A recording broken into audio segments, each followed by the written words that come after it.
now as you guys practice this week? TJ's been kind of slowly working his way into it. We're being kind of cautious with it. The worst thing in the world that could happen right now is to turn him loose in a full, in a full practice, and he re-injures the hamstring. So those things take a little bit of time, and fortunately we have a little bit of time here. So I'd sure like to be working with him more. He's obviously still in a developmental stage in his career, so not having the full practices is, it is what it is, but he's totally engaged and taking a ton of mental reps and going through all the Indy. He's keeping his arm,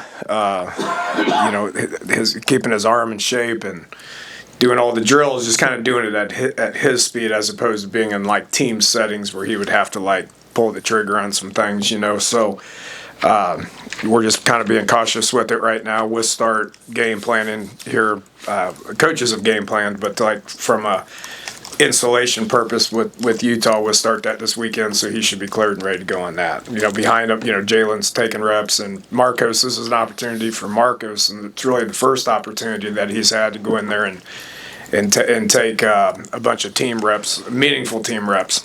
I know that yesterday's news probably made it sort of clear in your mind that you were going to have to look for a portal quarterback. But as you go through the process of thinking about what it looks like to add somebody, what kind of traits would you be looking for, and how close would those traits be to the person who just left? That's a tough question. You get the best available. Is it a pocket guy? Is it dual threat guy? Is it a more of a runner? You look at the overall body of work, and it's just so different now. We're actively like watching quarterbacks and have been watching quarterbacks to try to make those decisions. We got a whole personnel department that's been doing it, and it's every position, and those guys have been doing that for months. And so then it's just about looking and seeing what's available, and my job's to evaluate it. My main job is to coach TJ and the rest of the offense to get us ready to go play in a bowl game. That's number one on my list, and so then, after the game's over, we'll come back and that portal will open up on the 2nd, and it's going to get kind of crazy for a couple weeks. How do you gauge intangibles? There's a lot of video, so you watch video, you look at the overall body of work. The way I do it, the way I look at it is you get the best player you can, and I think we can mold our coaching around what the best player is and what those skill sets are.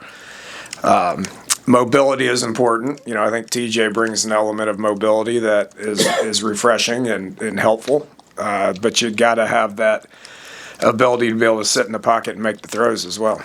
Coach, did you have a chance to talk to Dylan? And it's a tough question, but why did things not work?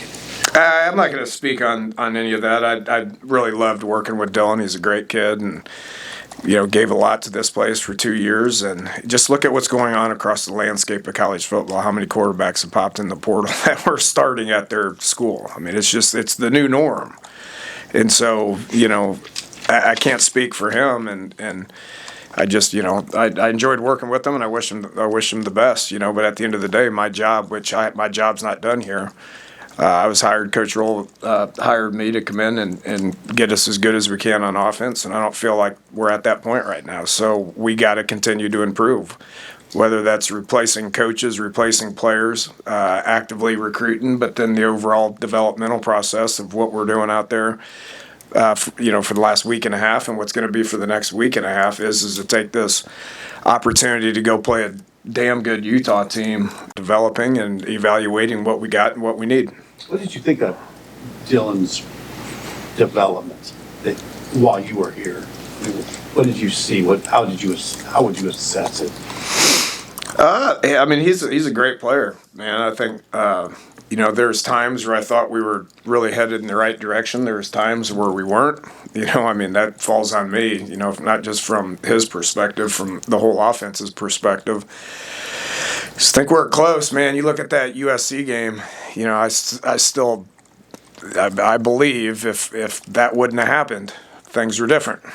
and I think we win that game, and I think that gives us momentum, and who knows how the end of the season ends, and who knows where we're at right now, but all I do is think about where we're at right now and what we got to do to get better. What do you think working with it? One of the new faces on staff, Jeep Wade, why do you think he's a good fit for you and what you want to do offensively? Just familiarity with, I didn't know him, and so, I looked at his body of work at Georgia Tech, which was impressive, but now Coach Rule has a history with him, Sat has a history with him, and so he was comfortable coming in. I've competed against him back, when he was at Marshall, and I just think he's a really good teacher, and his body of work from Georgia Tech was impressive to me, and then having Coach Rule and Sat sign off on him as a teacher, as an individual, as a human, as far as the fit, I trust what those guys say as far as what the fit's going to be, and I think it's been, we've had a great week and a half, and I think we're going to work together very good. Have you watched a lot of Georgia Tech offensive film, and what stood out from the offensive line? Well, I don't really care what their schemes are and all that. I mean, we have schemes, and we'll get together and do what coaches do every year in January, kind of look at, where we're at and what our offense is and what he can bring to the table to make it better, and so, looking forward to that. We're not at that point right now. I mean, his head's spinning. I know what he's like. I know what he's going through right now. Because I went through it, 13 months ago or whatever it was, and so I sympathize with that, and I try to help him and try not to overload him and try not to, have too many conversations when he's just trying to learn what we're doing right now and learn what the players are and learn who they are, and so it's hard to jump in there. He's like, well, he got here on Sunday. I met with him Sunday night, and he goes, so we're practicing tomorrow? I go, yeah, just come in and just do your thing, man. So you can't overload him with too many schematic questions and where we think we should go with this. We got to get a game plan together and go coach hard and go try to put our guys in position to be successful against a really good Utah team. But at the end of the day, what I experienced, what he's experienced right now, this month will be good for him for 2026. Okay, and so we'll get into those conversations in January, February, and see where it goes. What have you seen from the running backs, knowing that there's an opportunity ahead for them? They're excited, man. They're practicing hard. We're a lot of our older guys, like Dane, Isaiah, Henry, Justin, Pritch, Luke, Heinrich. Those guys aren't taking just a whole lot of reps right now. Those guys are getting their legs underneath them and getting healthy and all that stuff.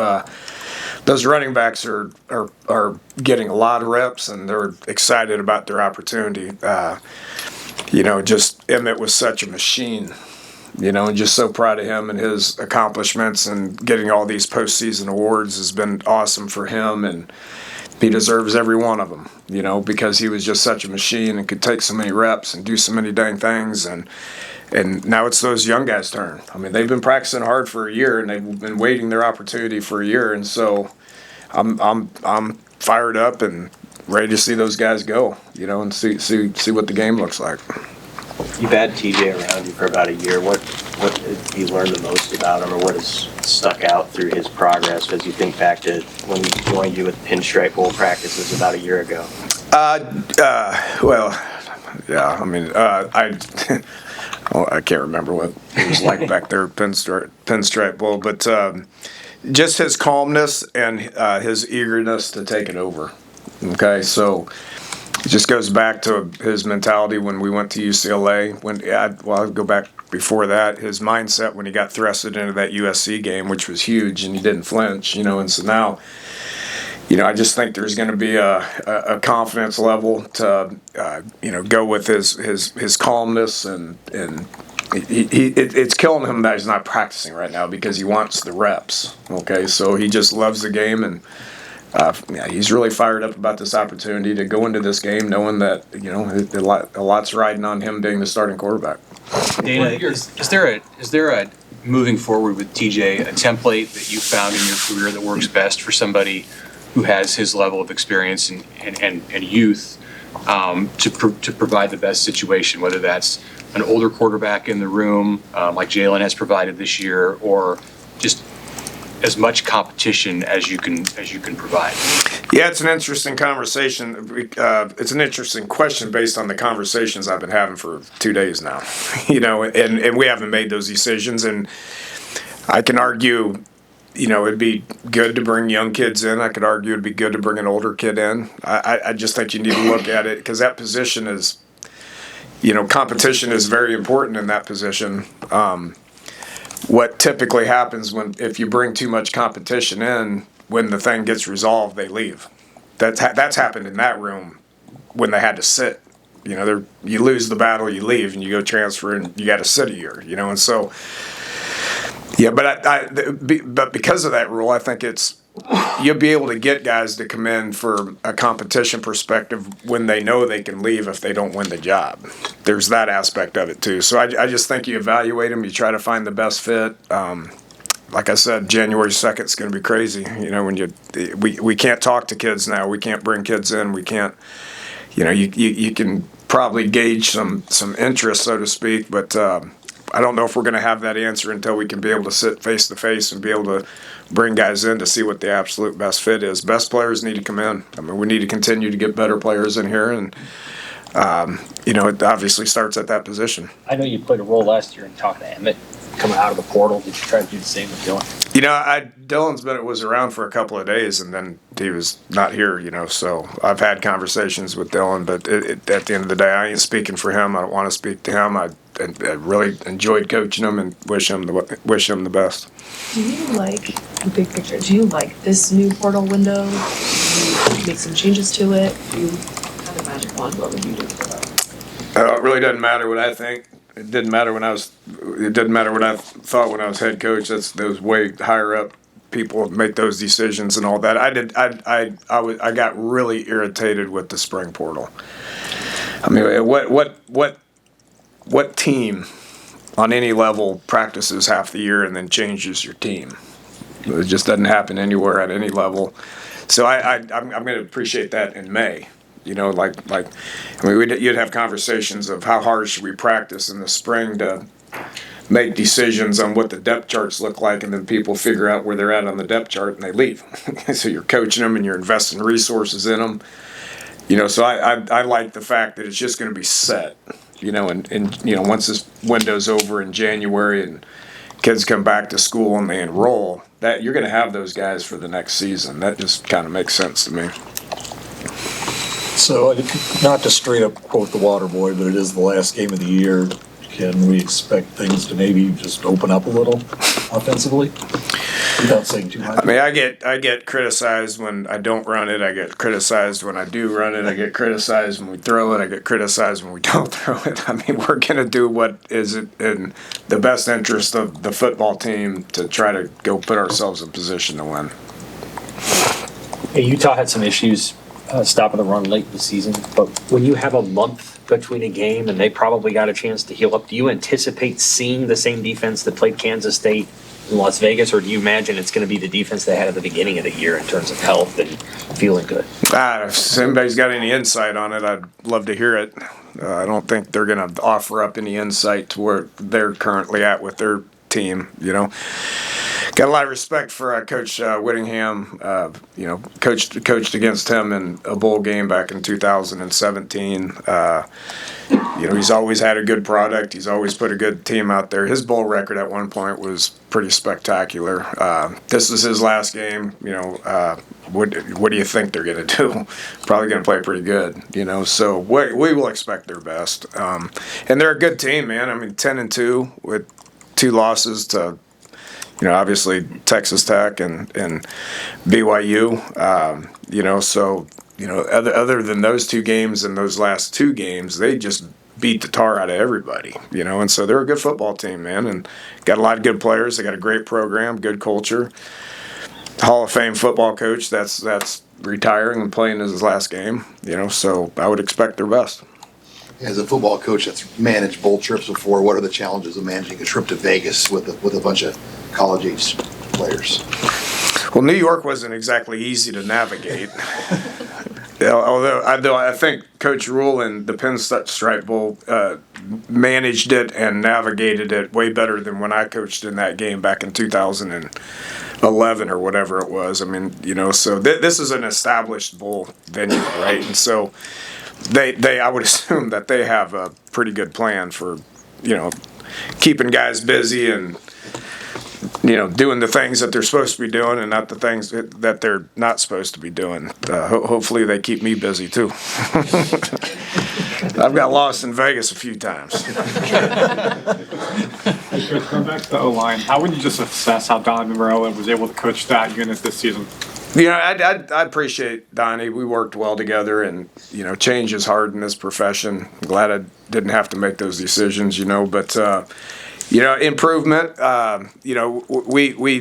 We found something in the run game with Emmett, right? There's that we could really just kind of lean on, and so I think that's a credit to him and how he got those guys up front to really do a good job in the run game. You got to do both. I mean, you got, our pass protection issues obviously were an issue, and it changed how I called it. It changed how we did things. But luckily we were able to lean on some things that made us an effective offense at times, and so, really proud of those guys up front. Justin is going to have, being able to get him back for his senior year is awesome. Pritchett's really practicing well right now. I think you're going to see him take that next step to what we thought he could be when we brought him here.